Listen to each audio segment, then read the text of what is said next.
In this week's Parashat, in Parashat Tzav, the Torah delved into more detail regarding the Korbanot, regarding the offerings and different procedures that were carried out in the Mishkan.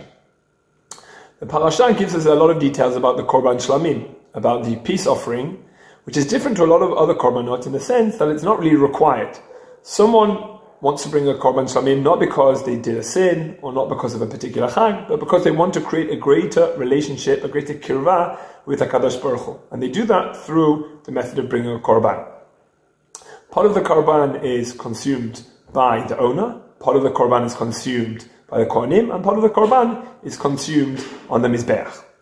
Now within this context of the Shlamim, the Torah, the Parashat tells us that there is a subcategory of Shlamim, which is the Korban Todah, the thanksgiving offering.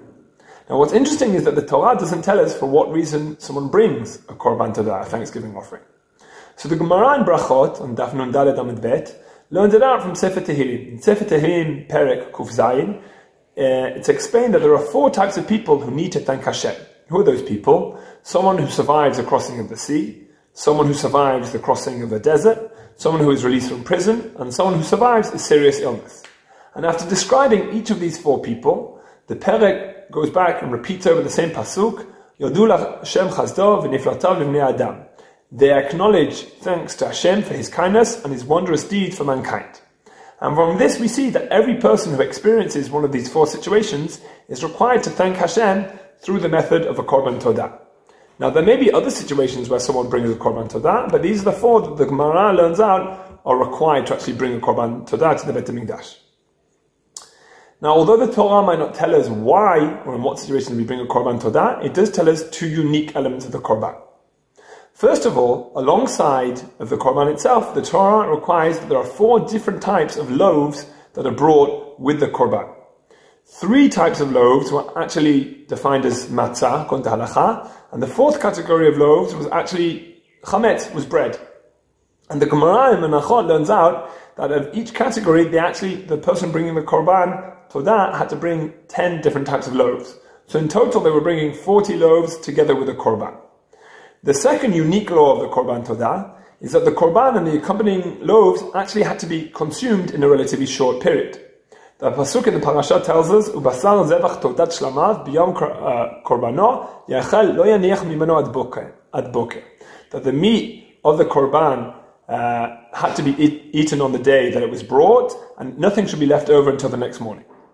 So whereas a normal Korban Shlamim is actually left over from the day on which the Korban is brought, it can be eaten on the same night and the following day, the Korban Todah all has to be consumed by the same day it's offered, until the night time, which Chazal fixed being Chatzot, being the halachic midnight. Okay? And many Mefarshim discuss why is it that the Korban Todah has these 2 unique rules. Why is it the need to consume so much bread, or so much matzah? Out of the 40 loaves, 4 were given to Kohanim, but the other 36 had to be consumed within the same time period as the Korban itself, meaning by halachic midnight of the same day on which the Korban is brought.